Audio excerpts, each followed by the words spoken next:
even before everything started, I've never been one that was good at sleeping. It's never been my forte. You blame it on whatever you like, but it's the truth. Now, the first thing that I noticed after the stabbing occurred was that I could sleep. It was weird. It was strange. The difficulty with it was that the sleep came with nightmares in perpetual forms. I would dream of sitting in a metal tunnel and it slowly filling up with blood until I was drowning in it. And I could watch in the liquid as it swirls into different faces.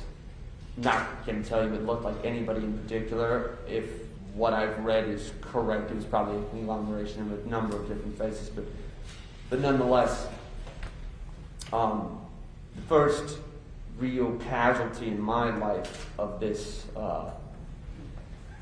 this tragedy was the ability to feel safe in my bed. But it started to go further.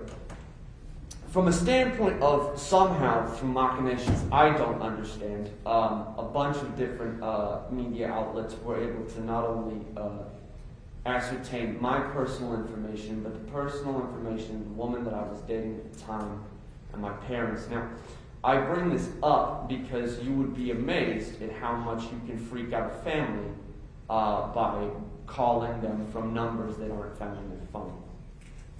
And very slowly over time, the woman that I was dating at the time was forced in a position where she had to essentially be the go-between for me and the entirety of the media outlets that exist in Portland. Now this, under certain circumstances, would be fine. But in this case, it created what would become the beginnings of the end of a relationship I had been attempting to coalesce for the 3 years prior.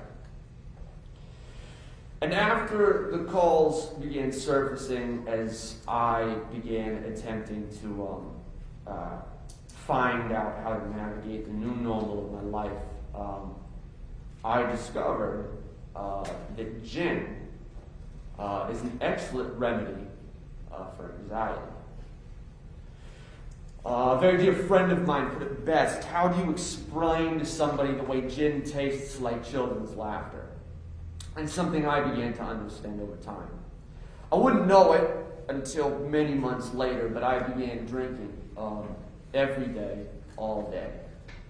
To the point where, to be quite frank with you, and in the interest of honesty, because it's something I don't see enough in most things, I can pretty much guarantee you that most of the earlier footage you see from interviews or anything of the like, I was probably at least kind of drunk. At a minimum, if not flat out hammered. There's even one in which I don't remember it happening, and that is a different kind of shame that I cannot express to you. My point is, I became what we call a full-blown addict and an alcoholic. I lost 9 months. I don't remember any of it. I've learned a little bit of what happened for the 9 months following the stabbing, but there's still going to be gaps for the rest of my life where I just did things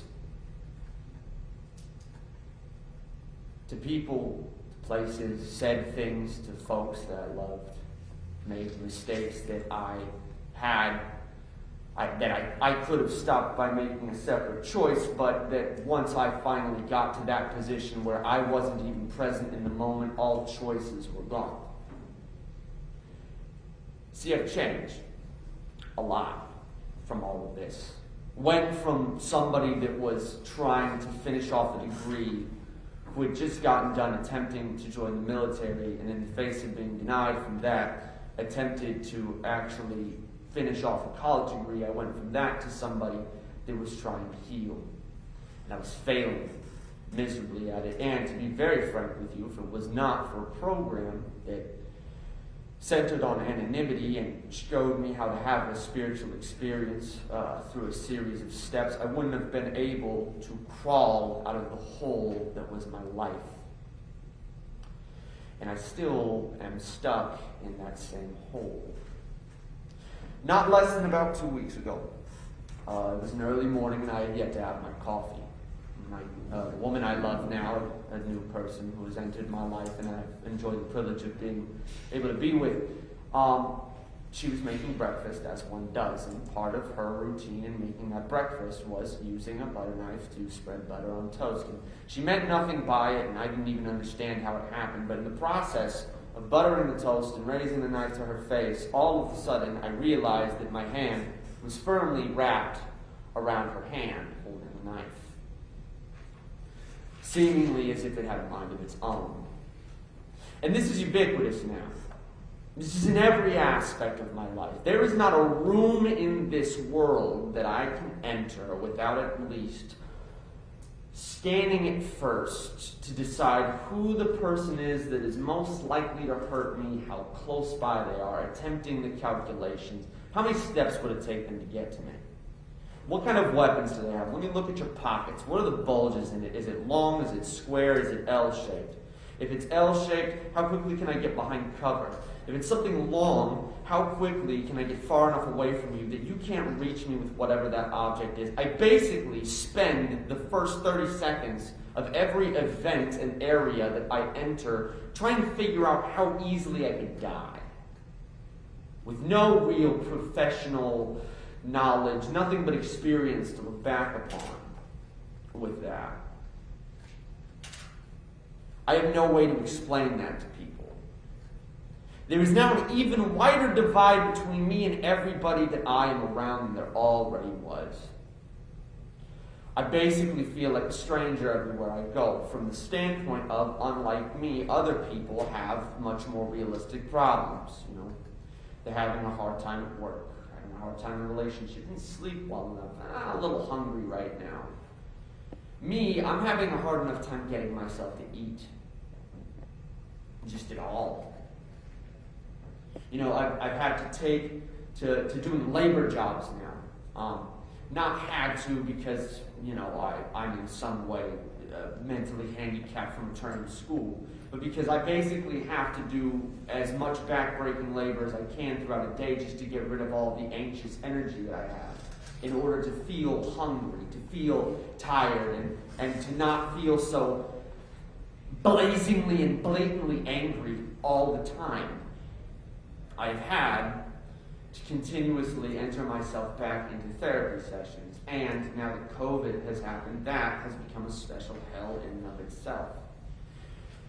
And with all of that being said, and all of that being the case, the biggest thing that's changed is that I have been forced to take care of myself, physically and spiritually, which has caused me to fail in a number of different goals. See, I wanted to build a community out of this. Okay, that's what I wanted. Not to speak for anybody else here, but I wanted to get to know the young ladies that were on the train that day. I wanted to get to know Ricky's son, get to understand how he can be so intelligent and brave, especially when speaking like he did yesterday. I wanted to get to know Asha and all of the other members of Talishan's family, understand the compassion and the warmth that actually emanated from them. But I very quickly realized that I couldn't be in a fucking room with any of them without constantly remembering the corpses of their loved ones. The way Talishan's shirt was so covered in blood, it was actually changed. It was like it was as if it had been dyed almost. For years, I've done everything I can to not speak about any of these things, to not make it about me, but for a moment, I'm going to. This is my little slice of the time pie. I am now in a position where I have to spend most of my days calling other people with problems similar to mine and bringing them through the same ways as me. I spend most of my time talking with them about their histories and their traumas and trying to show them my experience, my strength, and my hope. And the only reason I can even do that is because I was given the opportunity and the blessing to know a few people that were willing to reach a hand out and bring it up to me. So with that being said, there's just a little something I want to tack on to this. First of all, I would like to apologize to the other families. I'm sorry. Genuinely, it's not something I'm saying because it's fun. It's not something I'm saying so that I can be the good person. I have no interest in convincing other people of whether or not I am qualitatively good. That's for everybody else to decide. But I'm sorry that I failed my goal. I wanted to be there for you. I really did. I wanted to be able to sit there and hold your hand and learn about your loved ones and their history and their lives. And I'm sorry that I'm too weak to do that without losing my mind, frankly. I want to apologize to my family, quite frankly, because I don't feel like I've been able to be there. I am so busy trying to heal myself, I have not been able to basically go home for 3 years. Because every time I do, when I look at my own parents, all I can think about is the frantic look of fear in their eyes. The sound of my mother panically trying to sound calm over the phone to me as I tried to lie to her convincingly enough that she wouldn't think her son was going to die, because that is now basically the only memory that I have. It's trying to make sure that everybody's okay. That's all I wanted. I just wanted everybody to be okay.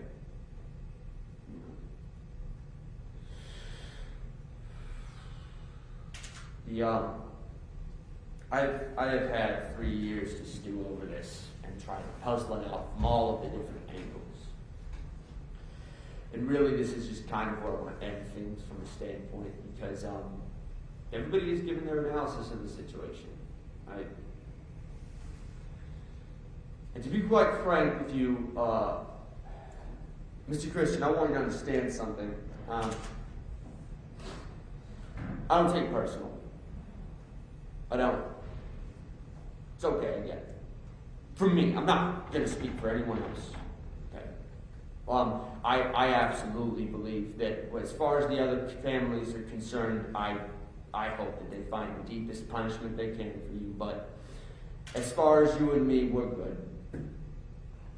Because the fact of the matter is, if what you brought into the court is true, assuming that it is, then that means that you and I, both as alcoholics, both as people that are mentally ill, the difference being that I was given an abundance of resources, and you apparently either weren't, or those resources failed to actually be of any service to you. You are in the position you're in, and I'm in the position I'm in. There is a level of humbleness that I've had to come to in order to make peace with the fucking machinations of this situation that have forced me to realize that you are still a person, as much as what you have done is some of the most heinous shit a person can do. You are not some mythological, all-powerful terrorist monster. You are a man that was drunk with a knife on a train. That is what you are. That is what I will remember you as. And though I hope you sit in a cell for the rest of your life so that you are never able to hurt another person the way you hurt those families again, I do hope that you find a way to become better than what you are today. I hope that if they do provide any resources wherever you go, that you are able to utilize them to make yourself into something better than you are right now, because it is abundantly clear that we as a society have not just failed in protecting these families, have not just failed in making it so that things like this don't have to happen. Somebody must have failed miserably when it comes down to raising you. It pisses me off. It pisses me off that I even have to talk about that, quite frankly. It pisses me off that there's any aspect of this which brings me to the point of empathy, but the only reason it does is because this has to stop eventually. Okay? Now I'm going to give you a hint. Violence is cheap and free. It's not something that's super useful. It's not something super valuable. It isn't. It's necessary, sometimes sure. But it's an easy solution to a very complicated problem.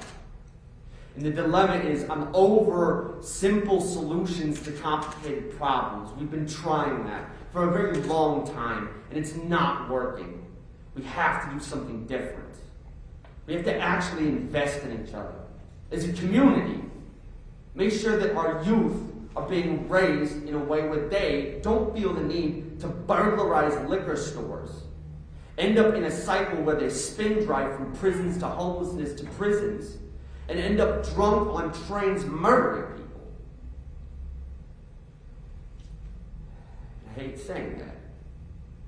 I hate the fact that I am essentially saying something that makes it sound like I have an iota of shit to give for the man that essentially ruined my life. But I only say these things because I want shit like this to never happen again. You know, I don't care about the flower of the weed in the garden that is my community. I want to dig out the roots. I want this shit to stop. I don't ever want to have to look another family in the eye and miss a person that I never even got the chance to meet. And I'm fucking tired of us turning this into some sort of gang-like warfare where we get to just hide behind flags and pretend this is as simple as a name or some color. I don't mean black and white in this case, I mean red and blue. This is about us actually taking care of one another, having analyses of the situation that actually look at why things happen and then fixing it. And if I can be of service to that, I hope to.